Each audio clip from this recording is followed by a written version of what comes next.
Perfect. Hi, I'm Erin from Fangirlish. Hi, Uh, Aaron. Hi. I first of all was doing research. I love your fashion sense. Oh, Like you have amazing fashion sense. I just wanted to put that out there. But in context to the show, Earl's journey has been incredibly, sorry, heartbreaking because it feels like he's just in the wrong place at the wrong time in season one, especially at the end of season one. Can you tell us a little bit about like his journey and like what we're going to see in season two? Is he really going to be like, is he going to break our hearts again? um, it depends. Heartbreak is tough because it can happen in a lot of ways. So it just depends what your emotional disposition is, what breaks your heart. Um, but I do think that there is emotional arc in the story in many ways that hopefully will be compelling and be moving. Um, and I think ultimately we find Earl trying to navigate what it means to have interacted with his worst fear again. And so that's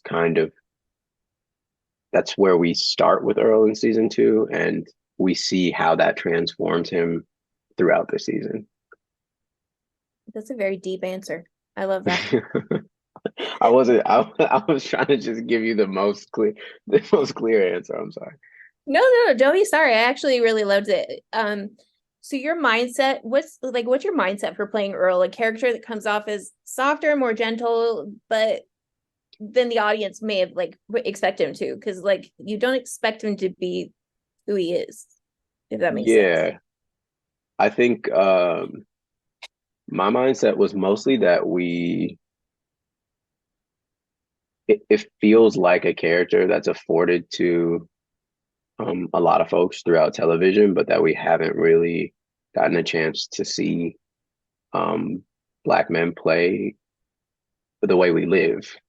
And I Mhm. think that was mostly the relationship between myself and Earl was how do I bring elements of the way we're actually living into this character and avoid falling into the trap of some kind of caricature or cliche of what someone who's been incarcerated acts like, thinks like, talks like, um, the things that they enjoy. Um, and so that was really the heart of it was I wanted to make sure that there was an honest perspective that was given about the way that Black men exist in the world. And that includes softness. But if you are in a position where you're unable to be soft because that would jeopardize your safety, you would never see that. And Mhm. so it's not so much of that it doesn't exist, it's just not allowed to. And I think I was like, well, what if it was? What if we could see that? What would that mean? What would that look like? How would it feel? And that was kind of the basis of us developing Earl. Mhm. He's not like most characters I've seen on television, which I think is a good thing. I think that Blindspotting covers so many different issues, and I'm curious to know, like, why was it important to you to be on a show that really does show that truth and honesty and cover issues that in a way that other people may not? It doesn't start that way all the time, but what I'll say is that embedded in me is like I'm from the Bay, and an element of growing up in the Bay in the 90s, early 2000s, um, is sort of as an artistic person, like we're having conversations about pedagogy and we're having conversations about politics, and all of that is embedded in how we understand our role as artists. And so a lot of times that's even felt like a burden. It's like, damn, I wish we could just make something fun, and not be thinking about the praxis between our politics and our work. Mm, And so it felt really serendipitous that we got to make something that tackles these huge things and can do this work, but ultimately it's just us trying to figure out how to tell a story in an interesting way. Um, I don't know if that answered perfectly, but it feels good to be able to do, and it is an accident. I don't take it lightly that it happened, because so much TV you can be a part of, and that's just not what the goal or mission is. Um, yeah. so I think I'm really lucky in that way. So gotta talk burritos, like, Yeah. you know, it's a gag that Earl can't get his favorite burrito. So the real question is, if you had to get a burrito, what would your dream burrito be, and what would Earl's be? Okay. So your boy personally, there was a place I used to go to in the Mission, because I would go do poetry in the nonprofit this literary arts nonprofit, Youth Speaks, that I used to always go rock with as a kid, was out there.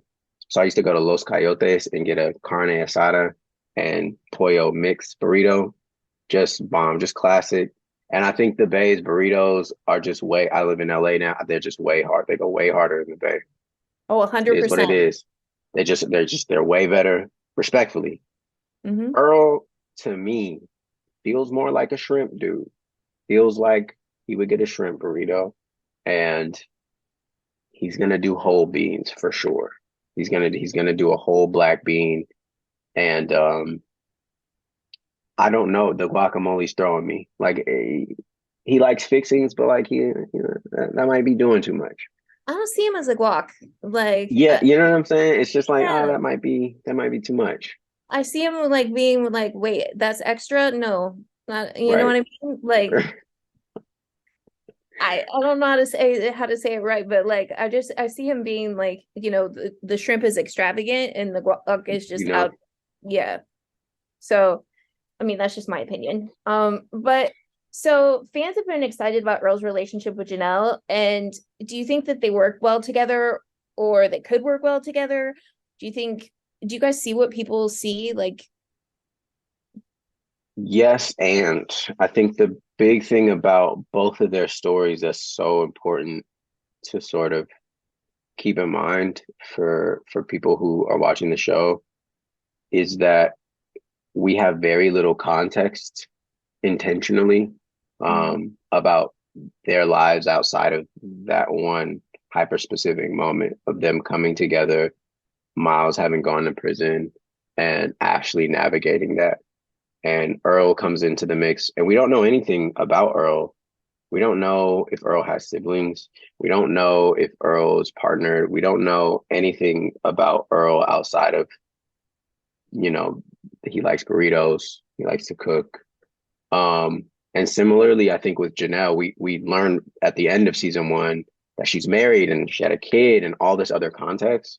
So yes, they work well together, and also they are not two characters in a vacuum. And I think season two does a great job of sort of keeping that in mind as we navigate what their journeys will be both together and separately. Yeah. Thank you so much for your time. Honestly, you gave great answers. Like I'm like my mind is spinning with a whole bunch of things right now, but I loved it. I Oh, love that. I love walking away and knowing. awesome. Thank you so very much. Yeah, thank you too. Have a great one. You too. Bye. Bye bye.